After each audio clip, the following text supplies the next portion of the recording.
So, ang rate or motion problem naman, kung yung kanina ay work, papalitan mo lang yung work na yun ng distance. Ganun lang. Tapos, ang maganda dito, ang i-cover kong rate or motion problem, simple lang, yung distance covered when moving against the wind, kung airplane yan. Okay? And distance covered when moving with the wind. So, nakikita niyo yung arrow dito, no? Ano yung arrow? Kunwari yung airplane is moving against the wind. Ito yung C. Ang C ay current ng hangin. So, si airplane ngayon, imbis na mas bumili siya, mas babagal kasi nga merong opposing na ah, hangin na parang kasalubong niya. Tapos yun, bumabagal siya. Kaya ang equation nyo doon, yung rate natin, hindi na lang siya rate. Rate minus current siya. So, ganun lang kasimple. Tandaan nyo lang yun. Now, kung yung current ay to the right, tas yung airplane natin is to the right din. So, ito parehas ay to the right. Ngayon, ang mangyayari kay rate ni airplane, mas bibilis siya.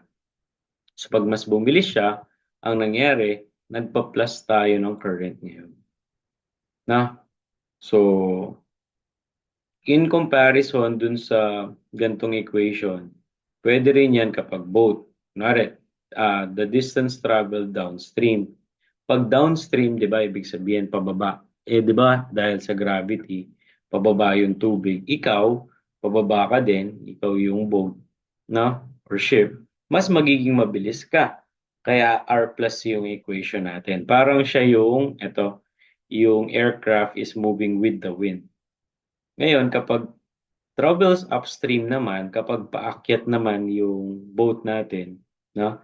R minus current siya, para kang ganito, ino-oppose ng airplane yung hangin. Dito, ino-oppose ng ship yung flow nung tubig which is pababa.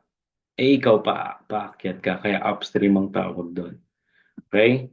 So siguro magbigay tayo ng example, no? Ito simple lang to. A motorist left town at 9:45 and arrived at his destination at 1:05 p.m. If he traveled at an average of 84 kph, find the total distance covered. So simple lang yung number one. Ito lang yon, yung simpleng equation na distance is rate multiplied by time. Wala kang current doon. Ang gusto ko lang makuha nyo dito, kung ang time ay 9:45, papuntang 1:05, no, ilang oras yun? So, pwede mong manually yan. Kunwari, 9:45, after 1 hour, 10:45, after 2 hours, 11:45, after 3 hours, 12:45, di 3 hours na yon. 3 hours, 12:45. Anong difference ng 12:45 sa 1:05? Ilang minutes yun? 20 minutes. So, ang sagot mo ngayon, 3 hours and 20 minutes. Tama ba? So, ito yun. Ito yung equation lang natin. Distance is rate multiplied by time. Ang rate natin is 84 kph. Pero yung time, 1:05 p.m. minus 9:45 a.m. Okay? Sa military clock, 13:05 is yung 1:05 p.m. Tapos 9:45 yung ano, yung 9:45 yung umaga. Okay? So, the equivalent time in decimal, gusto natin kasing i-subtract sila, na? So, 13 and 5/6 kasi in minutes lang to. Then, 9 and 9:45 is 9 and 45/60. So, paano yun, sir? Pipindutin mo lang to sa calculator. 13 plus 5/60. Parang ganun siya. Ayan. Pag pines din nyo, 13.08. Okay? And then, kung gusto nyo, and then, pakita muna natin yung 9 and 45/60 para makita yung 9.75. Ayan. Tapos isa-subtract daw. Ilang oras yon? So, yung kanina, ito, bali, equal sign nyo yan. Ay, hindi. Subtract na lang natin by using parentheses. Minus 9 plus 45 over 60.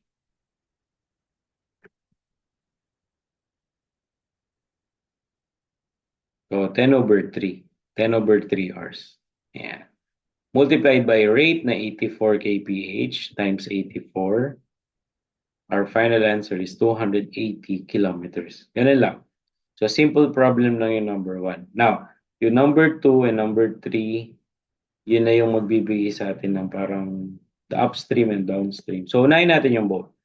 A speedboat can travel 10 miles downstream in the same amount of time as it goes 6 miles upstream. Okay? If the velocity of the river current is 3 miles per hour, find the speed of the boat in still water. Itong sinasabi niyang find the speed of the boat in still water. Kanina, ang variable niyan, itong R. Okay? So, kunwari, yung R na to, yung walang effect ng current. Kaya ang sabi niya, in still water. So, paano ginawa natin? Okay. Tignan niyo to. A speedboat can travel 10 miles downstream in the same amount of time as it goes 6 miles upstream. So, kunwari, sa 2 oras, nakaka 10 miles siya. Na? Nung nag-upstream siya, 6 miles na lang yung 2 oras. Yun yung gusto kong sabihin ng problem. Eh bakit sir 6 na lang? Kasi nga, paakyat siya nun. Ibig sabihin, opposing yung tubig dun sa motion niya. So, ano lang yung equation natin? Di ba sabi natin, distance is rate minus current. So, gawin nyo ganitong equation. For downstream, lagyan natin ng distance downstream, yun yung variable. And R is rate of current, rate ng plane, ay ng boat pala, or ng speedboat, plus current multiplied by time downstream. Eh di ang daming variable. Ilan yun, sir? Distance downstream, then rate, tas current, tas time downstream. Right? Pag upstream naman, eh di ba, pag upstream, ito yung bumabagal. Ito yun. Upstream, yung current natin is opposing. So, distance upstream is equal to rate minus current multiplied by time upstream. Yun nga lang, may fill out tayong values dyan. Una, yung downstream natin is 10 miles. Ito yun. No? Pangalawa, yung upstream natin is 6 miles. So, ito yun. Tapos, yung current, hindi naman nagbago, 3 miles per hour daw. Tapos meron pa tayong condition as the same amount of time. So, yung time downstream is equal to time upstream. Tignan niyo yung mangyayari. Yung distance downstream, papalitan ko ng 10. Yung rate natin, IR, hindi natin alam yun. Plus 3 is time downstream. Okay? Tapos 6 is equal to, yun yung distance upstream, rate minus current naman, multiplied by time upstream. Pag kinross multiply nyo itong dalawang, tignan nyo na, yung R plus 3, divide ko doon, yung R minus 3, divide natin. So, ang equation na lalabas ay 10 over R plus 3 equal to time downstream. And then 6 over R minus 3 is time upstream. Eh, ang sabi natin, ano daw, the same amount of time. So, ang time downstream is equal to time upstream. Yung 10 over R plus 3 ngayon, papalitan mo, ilalagay mo siya dito, which is time downstream. Yun din naman yung upstream, 6 over R minus 3. So, ang equation nyo na lang ngayon lalabas in terms of R. 10 over R plus 3 over 6 over R minus 3. Okay? Tapos sabi niya cross multiplication. Pag yung cross multiply, yung R minus 3, multiply mo dito sa 10. Tapos yung R plus 3, multiply mo kay 6. So, ano yung mangyayari? 10 times R minus 30 is, distribute nyo lang, 6 times R, 6R plus 6 times 3 is 18. Yung 6R, ilagay ko sa kabila. Yung negative 30, ilagay ko sa kabila. So meron tayong 10r minus 6r is 18 plus 30. So ano yung 10 minus 6? Di ba? 4. Tapos ano yung 18 plus 30? 48. Divide both sides by 4. 48 over 4 is 12. So ibig sabihin, the speed of the boat is 12 miles per hour. Hindi naman niya tinanong yung time kaya hindi niya na kailangan na solve. Okay? So yun. Kapag naman airplane yung sinasabi ng problem, tignan niyo, the velocity of an airplane is 125. Dito binigay, 125 daw. The velocity of the wind due east is 25. If the plane travels east and returns back to its base again in 4 hours, at what distance does the plane travel due east? Medyo mahirap yung problem, no?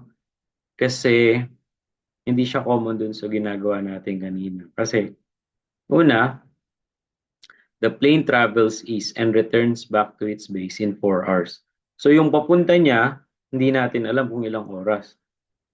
Tapos yung pabalik, hindi rin natin alam kung ilang oras. Pero alam natin na yung papunta at pabalik, 4 na oras. Tapos ang tanong niya, what distance does the plane travel due east? Okay? So kapag nag-drawing ka dyan, usually kapag rate or motion problem, nag-drawing ako eh. So papunta, yun yung distance na hinahanap. Pero yung papunta, sabihin natin time na papunta. Okay? So ito na yun, ginawa ko na pala yun. Now, ayun. So distance, ang rate ng airplane natin ay 125. Yung current natin ay equals to 25. Sabi nung ngayon. So distance, unknown yun. Rate plus current, binigay yung rate niya, 125. Yung current, binigay din 25. So multiplied by time na papunta, no? Is t to the right. Pwede yung gawing x yan. So, d is 150t. Pero, that is in terms of dalawang variable, distance and time. So, getting the equation in terms of time, yung time na papunta ay divide nyo lang ng 150. So, meron kang d over 150 is time na papunta. Okay. Ngayon, bumalik daw siya. Nung bumalik siya, ayan. So, same distance yon, kaya iisang variable na lang siya. Pero yung time na pabalik, hindi rin natin alam. No? Ganito. Okay? Pero still, yung mali. Yung airplane natin ay 125. Pero, tignan niyo yung current. Opposing na. Kung kanina, distance is rate plus current multiplied by, ngayon, distance is rate minus current multiplied by time. So, yun yung working equation ko dito. Ayan. Naging 125 minus 25 na siya. Tapos time na pabalik. Okay? So, 125 minus 25 is 100. Pag dinivide nyo, yung time na pabalik ay d over 100 naman. Eh, bakit ko ginawang ganun? Kasi, yung total time natin is 4 hours. Kaya ang sabi niya, time na papunta plus time na pabalik ay 4 na oras. Eh, ano yung ginawa natin? Yung time na papunta, ginawa ko na ng equation, d over 150. Yung time na pabalik, eto naman, d over 100. So, pag sinubstitute niyan parehas, so d over 150 and d over 100 is equal to 4. Kukunin nyo lang yung LCD. Paano yun, sir? Kunwari, yung d is 1. E di 1 over 150 mo lang plus 1 over 100. O, di balik mo lang yung d ngayon. Ha? Ay, pero ang ginawa niya pala, kinuha niya yung LCD and that's 300. So one more solution dito is, sige, kunwari, i-multiply ko muna ng 300. Ito yung solution niya, no? Multiply ng 300. 300 over 150 is 2. 300 over 100 is 3. Then 300 times 4 is 1,200. And then 2D plus 3D is 5D, and that's equal to 1,200. Dinivide niya by 5. Okay? Eh ano yung ginagawa mo kanina, sir? Di ba, ito sabi kasi pwede niyo itong i-add. So, gamitin natin yung, yung whiteboard. So, D over 150 plus D over 100 is equal to 4 hours. So, ano nangyari? Di ba, in-add ko kanina? Sabi ng calculator ko, pag 1 over 150 plus 1 over 100 ay 1 over 60. E di yung D, ibalik mo lang, D over 60 is equal to 4. Then cross multiply lang, D natin. So, bale, 4 times 60. So, alam ko ano yun, 240. So, 240 kilometers. Okay? Ayun. So, letter A yung sagot. Ayan. Kung may question kayo, sabihin niyo sa akin. So, okay. Thank you and God bless you all.